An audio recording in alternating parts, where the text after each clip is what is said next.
Bien, damos gracias al Señor porque su misericordia ha permitido que tengamos este tema en desarrollo, en la exposición que usó por el pastor Julio Benítez. Vamos a dar, bueno, un espacio mientras ahorita va a llegar el refrigerio, van a pasar por los puestos, pero creo que podemos aprovechar mientras esto ocurre. Si alguno tiene algunas preguntas, vamos a dar algunas poquitas, pero vamos a dar el espacio. Bueno, mis hermanos, no sé si alguien tenga algo que preguntar. Ya yo. Buenos días. Mi nombre es José Martínez. Tengo un comentario y ahí se formula una pregunta inmediatamente.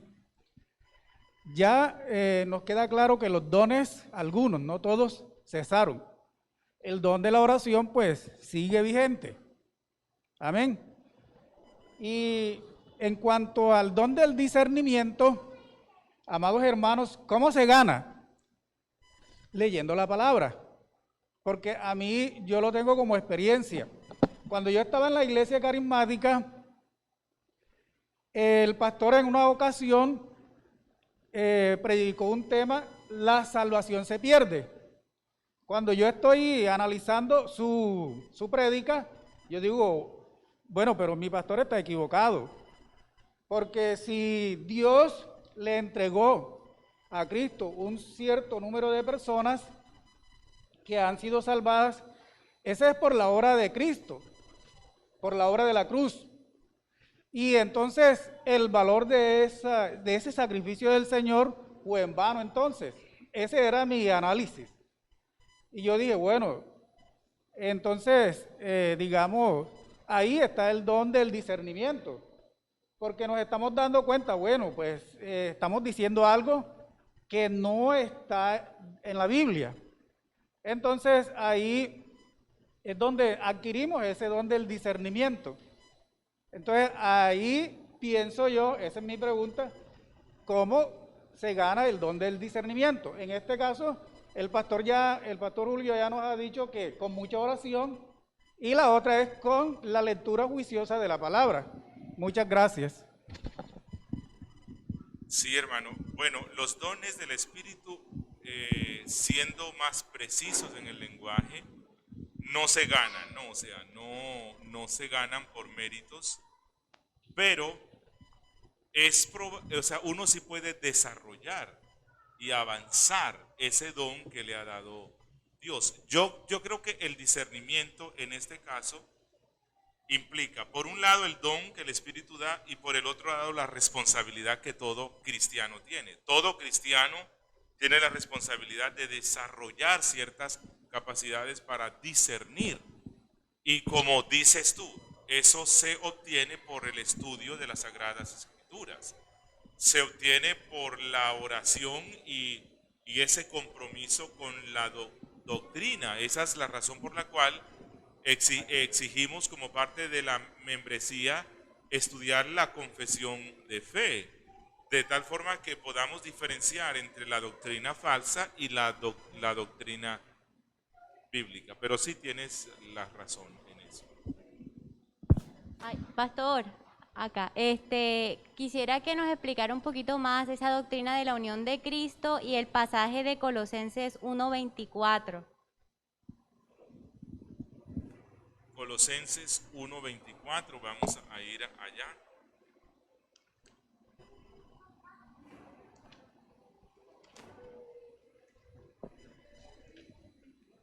Dice: ahora me gozo en lo que padezco por vosotros y cumplo en mi carne lo que falta de las aflicciones de Cristo por su cuerpo, que es la iglesia, de la cual fui hecho ministro, según la administración de Dios que me fue dada para con vosotros, para que anuncie cumplidamente la palabra de Dios. Bueno, lo primero que tenemos que decir de este texto es lo que no dice, o sea, o lo que no puede significar, como si los sufrimientos de Cristo en su obediencia pasiva que se necesitaban para nuestra redención o la salvación de la iglesia estuviesen incompletos. No puede significar eso porque el autor de Hebreos es claro en decirnos que el sacrificio de Cristo fue completo y perfecto para dar una redención y limpieza completa y perfecta. Pero sí Pablo aquí se refiere a al estar identificados y unidos con Cristo por el Espíritu Santo. Cristo fue varón de dolores y Cristo mismo dijo que lo que pasó en el árbol verde también pasará en el árbol seco. Lo que pasó con el tronco pasará también con las ramas, que nosotros no somos de este mundo y que el mundo, así como odió a Cristo, odia al cristiano. Así que en esta identificación que tenemos con Cristo, nosotros también participamos de los sufrimientos que pasó Él, pero a la misma vez se demanda del cristiano que sufra en este mundo. Y es a lo que se refiere Pablo aquí. Él cumple en su carne lo que falta. Y cuando dice lo que falta es que nosotros como cuerpo, al estar unido a la cabeza que es Cristo, que sufrió tanto cuando estuvo en esta tierra, nosotros como cuerpo sufriremos por causa de Cristo. Las Escrituras dicen: el que quiera andar piadosamente en este mundo sufrirá persecución. Cristo no nos prometió plata, no nos prometió riqueza, pero Cristo nos prometió algo: en el mundo tendréis aflicción. ¿Cuántos dicen amén? Bueno, eso casi no, ¿verdad? Pero esa es una de las promesas seguras que nos dio Cristo. En el mundo tendréis aflicción, pero confiad, yo he vencido al mundo. Así que no sé si es a lo que te referías, pero en esa unión e identidad que tenemos con Cristo, también la tenemos en las aflicciones. Y nosotros sufriremos aflicciones en este mundo por andar con Cristo y en la doctrina bíblica.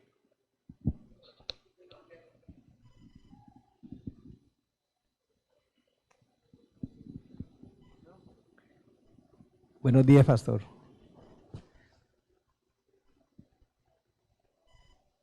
Mi inquietud está relacionada con Marcos 3:29, el cual dice: pero cualquiera que blasfeme contra el Espíritu Santo no tiene jamás perdón, sino que es reo de juicio eterno. Pastor, me gustaría que por favor me diera luz con respecto a este pasaje, en cuanto a si hemos en algún momento nosotros cometido blasfema contra el Espíritu Santo, y si lo hemos hecho, entonces ¿será que Dios nunca nos va a perdonar? Ok, en Mateo 3, en Marcos 3, en Mateo 12, en Lucas 11, se habla sobre esto, sobre la blasfemia del Espíritu Santo.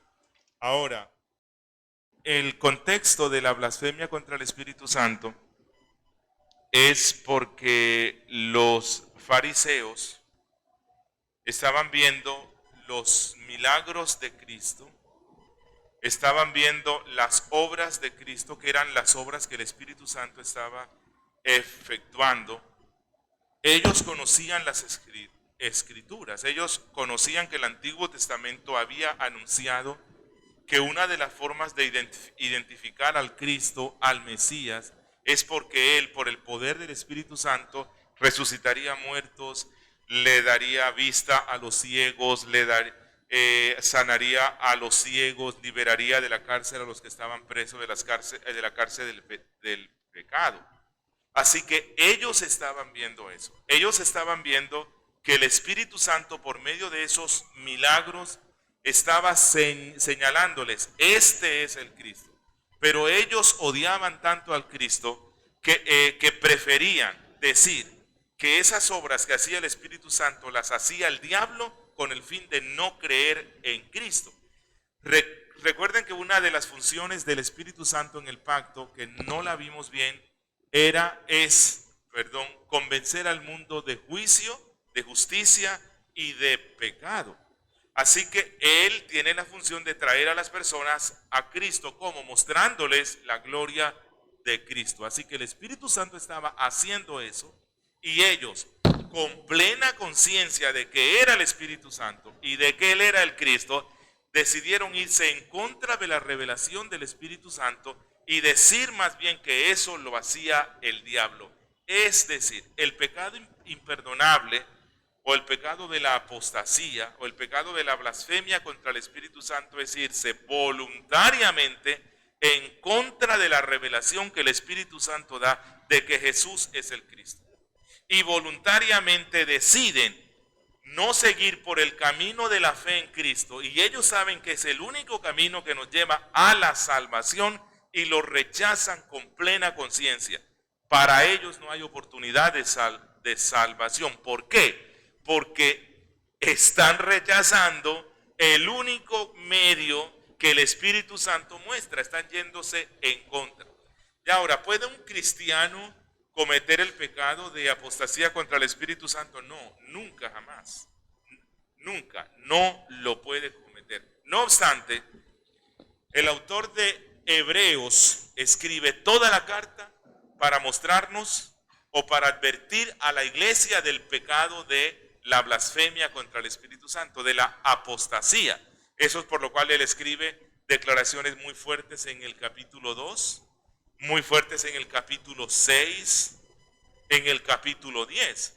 Y él le escribe a cristianos, no porque los cristianos puedan cometer el pecado de la apostasía, pero sí para advertirles de que uno no puede jugar con el evangelio, de que todo lo que el evangelio dice yo debo creerlo, aceptarlo y obedecerlo. Así que el cristiano no comete el pecado de blasfemia contra el Espíritu Santo. Hay personas que creen que el pecado de la blasfemia contra el Espíritu Santo es como cuando uno ve, por ejemplo, las campañas de sanación que hacen los teleevangelistas como Benny Hinn y estos, y uno dice, pero eso es falso, eso es obvio que esto es falso. O cuando uno ve que supuestamente hay un milagro, pero el milagro, en vez de llevar a las personas más a glorificar a Cristo, lo llevan es a alejarse de la palabra de Dios. Y uno dice, pero eso no es de Dios. Entonces está el hermano que dice, ojo, que no sea que vayas a blasfemar contra el Espíritu. No, la blasfemia contra el Espíritu no es esa. La blasfemia contra el Espíritu es irse en contra del trabajo del Espíritu con el fin de llevarnos a Cristo. No sé si me doy a entender. Okay.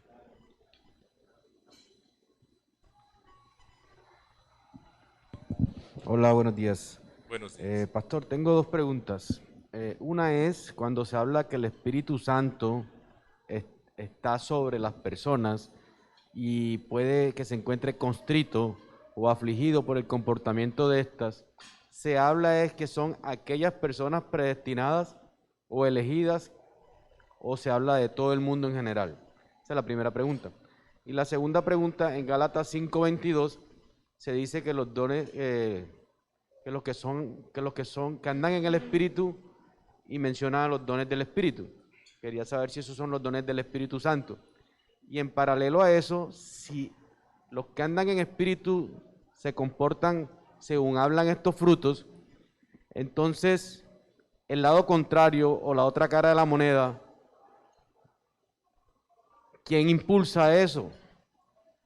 ¿También es espiritual o es orgánico o natural del ser como tal, o también es espiritual la otra cara que dice anterior, como en el 20, envidia, pereza, borrachera, glotonería, ¿también es espiritual o es carnal, orgánico, como usted lo mencionaba? Gracias. Hablas de lo que Pablo dice sobre el fruto del Espíritu. Gálatas 5. Bueno, respecto a la primera, Dios no está complacido con el hombre. O sea, hay un sentido en el cual, por decirlo así en términos antropomórficos, Dios está triste con el hombre. ¿cierto? Bueno, aquí nos meteríamos en el tema de la impasibilidad de Dios. Si Dios tiene emociones como las nuestras, es un tema que se discute en los credos, en los catecismos de la Reforma. Siempre se insistía que Dios no tiene emociones como las nuestras. Así que no hay un sentido en el cual Dios pasó de un estado de alegría a un estado de tristeza, porque eso significaría cambios, y en Dios no hay mutaciones, Dios es inmutable, ¿verdad? Pero con el fin de nosotros entenderlo, en la Biblia se habla de que Dios se pone triste o de que Dios se arrepintió, no porque realmente Dios se arrepienta, sino en el sentido de que eternamente Dios está airado contra el malo. Eternamente, o sea, por decir así, hay un atributo en Dios que está airado contra el malo y el mal. Así que el Espíritu Santo, que es santo, en ese atributo que él tiene, está contrito siempre por el pecado que el ser humano expresa contra Dios. Pero en el sentido que lo dice Pablo, es únicamente en el ámbito del creyente, en el ámbito del regenerado. O sea, cuando las personas vienen a Cristo y el Espíritu Santo, que es el Espíritu de santidad, implanta en ellos la semilla de la santidad y espera que ellos usen los medios de gracia para crecer en santidad. Pero ese cristiano peca. Incluso se demora para confesar su pecado y arrepentirse. El Espíritu Santo se contrista. ¿Por qué? Porque esa persona que ha sido regenerada por el Espíritu, en la cual el Espíritu trabaja para que manifieste el carácter de Cristo, está haciendo lo contrario. Así que en este sentido, cuando la Biblia habla del Espíritu contristado, se refiere al creyente, al que le pertenece al Señor. Ahora, la segunda pregunta que habla sobre el fruto, hay que hacer una distinción entre los dones y el fruto. Los dones son esas capacidades sobrenaturales que el Espíritu Santo da para servir a los santos, a la iglesia en alguna necesidad particular que ella tiene y que a cada uno el Espíritu Santo da como él quiere.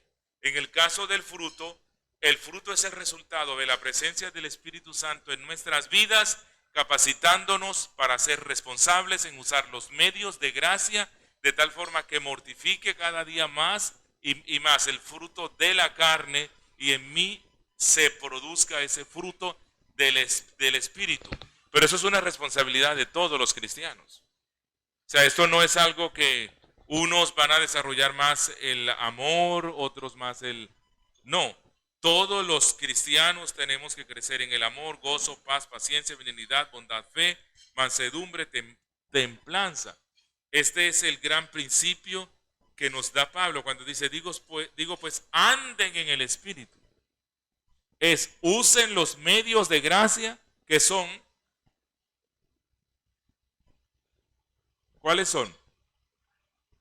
La oración, la lectura de las Sagradas Escrituras,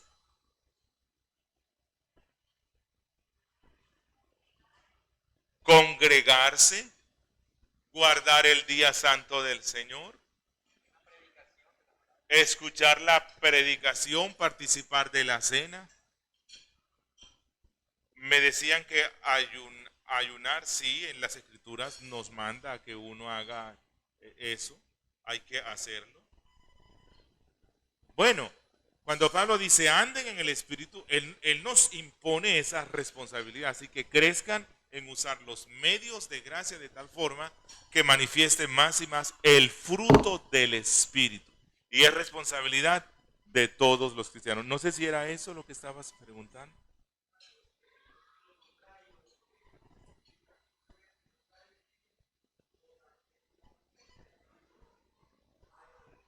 O no crecer en esa comunión con el Espíritu. Ese es el inconveniente que hay. O sea, la mayoría de cristianos maduramos en el Señor muy lentamente. muy lentamente. Y entonces el amor está, pero porque nos ha sido dado. Dice que nos fue dado por el Espíritu Santo que fue derramado en nosotros, pero el amor no crece como debe crecer. Ahora, no es que andemos en las obras de la carne, porque si hay alguien que anda en estas obras de la carne, que Pablo dice, adulterio, fornicación, inmundicia, idolatría, hechicerías, enemistades, iras, contiendas. Pablo dice que los que practican tales cosas no heredan el reino de los cielos. El cristiano no anda en eso. En ocasiones se puede manifestar algún que otro fruto de la carne, porque vale la pena aclarar que no existe algo así como el cristiano carnal. El cristiano carnal realmente es un hombre natural, es un hombre sin Cristo. En la persona que ha sido regenerada se ha dado un cambio radical.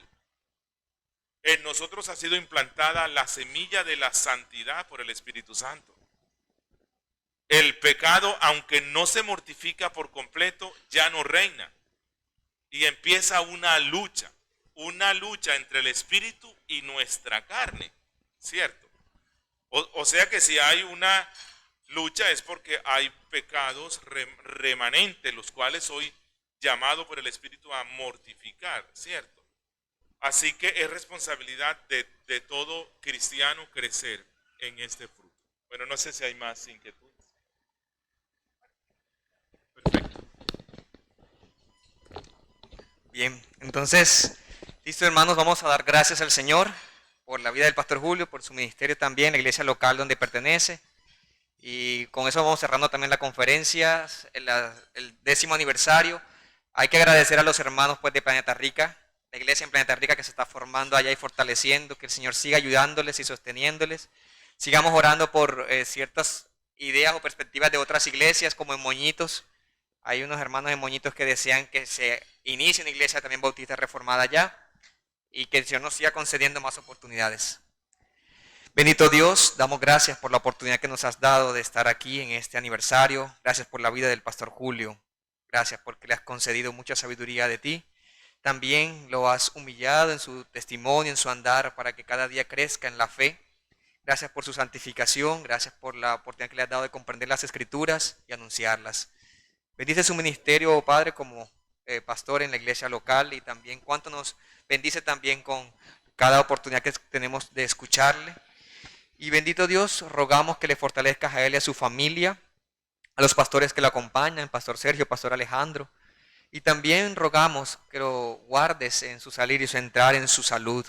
Gracias por la oportunidad que nos das como iglesia de compartir incluso estos alimentos, estar juntos en armonía, poder congregarnos juntos en un solo espacio, como es difícil hacerlo. También permite que como iglesia crezcamos en la comunión, en el amor, en la unidad, que crezcamos en la fe, en el servicio mutuo, y que todas estas enseñanzas nos inquieten a la verdad. Te rogamos que nos ayudes para poder llevar tu palabra a otros lugares y hacerlo con fidelidad. En el nombre de Cristo. Amén. Amén. Bueno, pueden seguir en este tiempo. Gracias, Pastor Julio. Y bueno, después de este tiempo de refrigerio, sí, pues ya sería saludarnos y estaríamos despedidos de este recinto. Dios les bendiga ricamente.